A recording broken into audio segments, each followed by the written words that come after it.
Shalom sahabat Kristus, kembali berjumpa dalam Pastor Talk, program renungan dari Gereja Zion Church of Christ.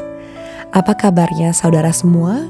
Saya berdoa agar kita semua dalam kondisi sehat sempurna dan bersukacita dalam Tuhan. Dan biarlah firman Tuhan yang akan kita dengar hari ini bisa berakar, bertumbuh, dan berbuah di dalam kehidupan kita. Amin. Judul yang akan saya bawakan hari ini adalah Marah kepada Tuhan. Sedikit bercerita kalau saya mempunyai seorang anak lelaki yang berusia 2 tahun. Waktu sedang berjalan-jalan sore, tiba-tiba anak saya meminta digendong padahal sudah dekat sekali dengan rumah. Saya tidak mau gendong dan akhirnya dia ngambek, dia marah. Awalnya saya tidak tahu kalau dia lagi ngambek. Saya perhatikan dia diam saja sambil menoleh ke kiri.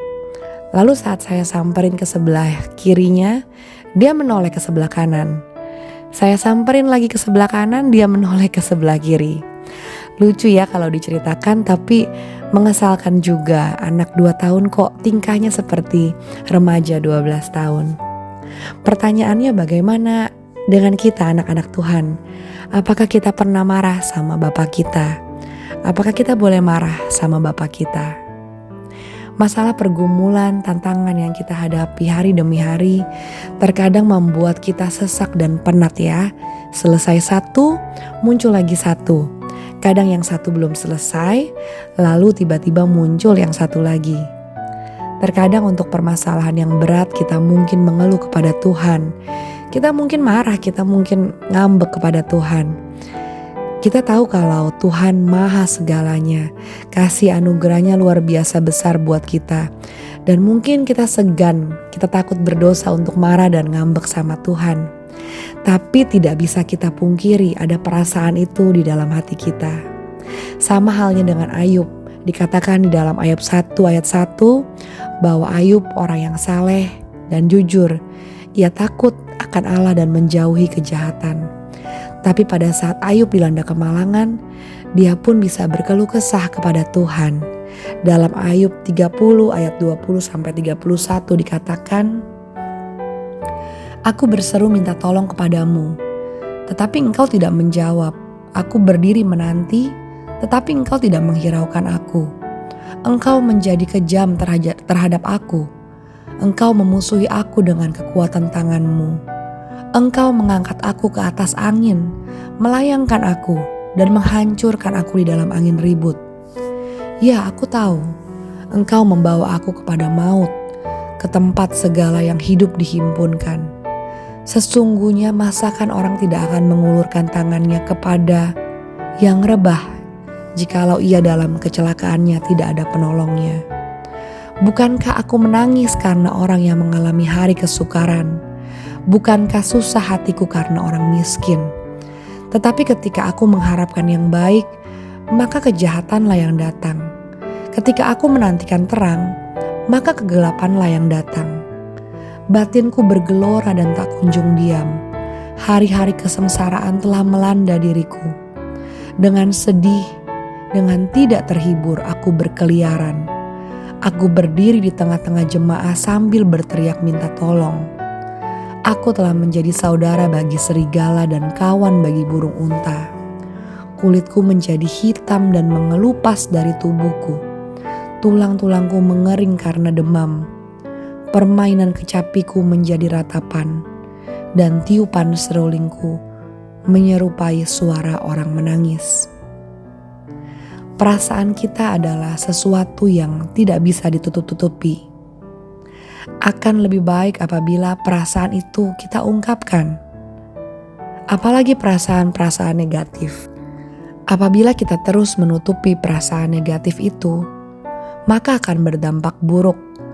Bukan hanya untuk kesehatan fisik kita, terlebih untuk kesehatan mental kita. Dalam hubungan kita dengan orang lain saja kita bisa mengungkapkan perasaan kita, bukan? Apalagi dengan Tuhan pencipta kita. Seharusnya kita lebih bisa terbuka dan bercerita kepada Tuhan. Pada saat kita marah, kita kecewa, janganlah perasaan itu membuat kita menjauh dan malah kita lari dari Tuhan. Kita malah tidak berdoa, tidak baca Alkitab, atau malahan tidak pergi ke gereja. Lantas apa yang bisa kita lakukan saat kita marah atau saat kita lagi ngambek kepada Tuhan? Yang pertama, saudara, jujurlah kepada Tuhan. Mazmur 139 ayat 23-24 mengatakan, "Selidikilah aku ya Allah dan kenalah hatiku. Ujilah aku dan kenalah pikiran-pikiranku. Lihatlah apakah jalanku serong dan tuntunlah aku di jalan yang kekal."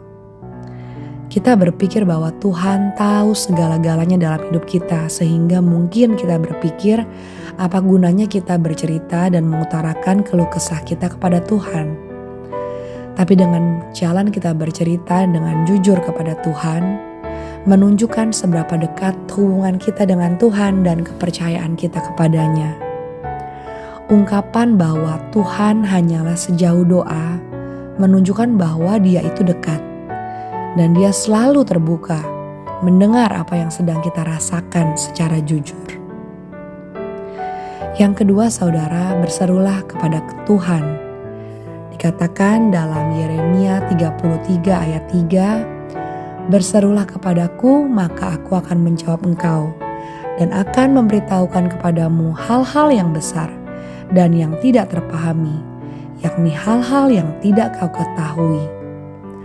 Hanya dengan berseru kepada Tuhan saja, kita bisa mendapatkan kepastian, jawaban, dan kelegaan. Karena Tuhan saja yang mampu memberikan kita sukacita dan damai sejahtera yang kekal. Dua hal ini juga dilakukan oleh Ayub pada saat dia mengalami pergumulan dalam kehidupannya. Dia tidak kabur meninggalkan Tuhan, tapi memang ada saatnya dia berkeluh kesah kepada Tuhan. Tapi di akhir cerita Ayub bertobat. Kita baca dalam Ayub 42 ayat 1-3.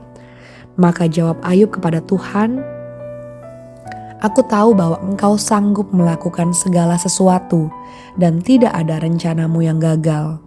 Firman-Mu, siapakah dia yang menyelubungi keputusan tanpa pengetahuan? Itulah sebabnya tanpa pengertian aku telah bercerita tentang hal-hal yang sangat ajaib bagiku dan yang tidak ku ketahui." Ayub dengan segala kerendahan hati, dia tunduk kepada Tuhan. Dia mengakui bahwa Tuhan melakukan segala sesuatunya dalam hikmat dan tujuan yang telah ditetapkan oleh Tuhan. Dan akhirnya Tuhan memulihkan keadaan Ayub 2 kali lipat dari segala kepunyaannya dahulu. Saya berdoa agar dalam setiap pergumulan kita, dalam setiap keluh kesah kita tetap menjadi orang-orang yang jujur dan berseru kepada Tuhan sampai kita mendapatkan kelegaan, kepastian dan jawaban di dalam Tuhan. Amin.